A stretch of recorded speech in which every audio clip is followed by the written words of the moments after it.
সাবধান, মালয়েশিয়ায় ৩৬ বাংলাদেশিসহ ৯৯ অভিবাসী আটক। ৪৭ নিয়োগদাতার লাইসেন্স স্থগিত করল মালয়েশিয়া। বিস্তারিত জানতে ভিডিওটির শেষ পর্যন্ত দেখুন। মালয়েশিয়ার জোহর বারুতে ৩৬ বাংলাদেশিসহ ৯৯ অভিবাসীকে আটক করেছে দেশটির অভিবাসন বিভাগ। রাজ্যের টাংকাক ও ইস্কান্দার পুতেরিতে অবৈধ বিদেশিদের সম্পর্কে জনসাধারণের তথ্যের ভিত্তিতে গত ২৯ ও ৩০ মে ২ দিনের পৃথক অভিযান চালানো হয়।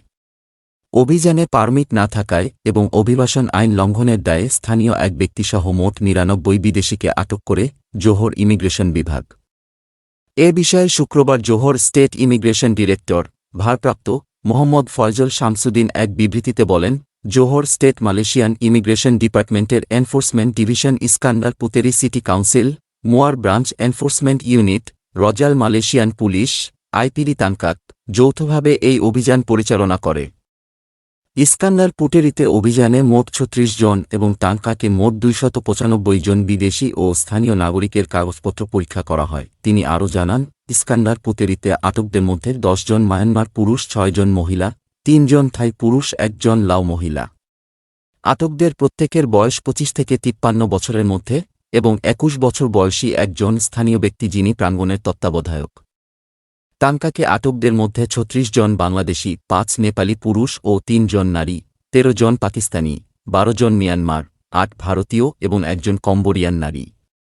আটক প্রত্যেকের বয়স ১৯ থেকে ৫১ বছরের মধ্যে, যারা বৈধ ভ্রমণ নথি এবং পারমিট ছাড়া বিদেশি কর্মীদের নিয়োগ দেয় এমন নিয়োগকর্তা এবং প্রাঙ্গণের মালিকদের বিরুদ্ধেও কঠোর ব্যবস্থা নেওয়া হবে বলেও জানান তিনি।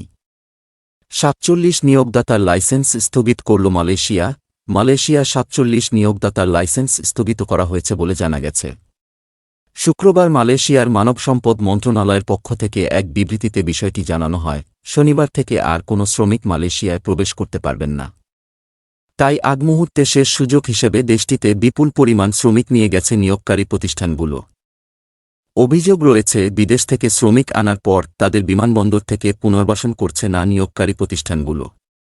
ফলে নতুন করে আসা শ্রমিকদের অনেকেই আটকা পড়ে আছেন বিমানবন্দরে। সেখানে এখন তিলধারণের ঠাঁই নেই। হংকং ভিত্তিক সংবাদ মাধ্যম সাউথ চায়না মর্নিং পোস্ট জানিয়েছে, গত কয়েকদিনে মালয়েশিয়ায় আসা হাজার হাজার শ্রমিকের বেশিরভাগই বাংলাদেশি। তাদের যেসব চাকরির লোভ দেখিয়ে মালয়েশিয়ায় নিয়ে আসা হয়েছে, অনেক ক্ষেত্রে তা হয়তো ভুয়া। তারা প্রতারণার ফাঁদে পড়তে পারেন। শ্রমিক অধিকার কর্মীরা সংবাদ মাধ্যমকে জানিয়েছেন, দালালরা ভুয়া চাকরির লোভ দেখিয়ে বাংলাদেশি শ্রমিকদের মালয়েশিয়ায় নিয়ে আসত। শুধু এ কারণে মালয়েশিয়া শ্রমবাজার বন্ধ করে দিতে বাধ্য হয়। তবে এই দালাল এবং প্রতারকদের দৌরাত্ম্য বন্ধ হয়নি। ফলে গত কয়েকদিনে যেসব বাংলাদেশি শ্রমিক তাড়াহুড়া করে মালয়েশিয়ায় গেছেন তারা প্রতারণার শিকার হতে পারেন বলে হুঁশিয়ারি দিয়েছেন অধিকার কর্মীরা।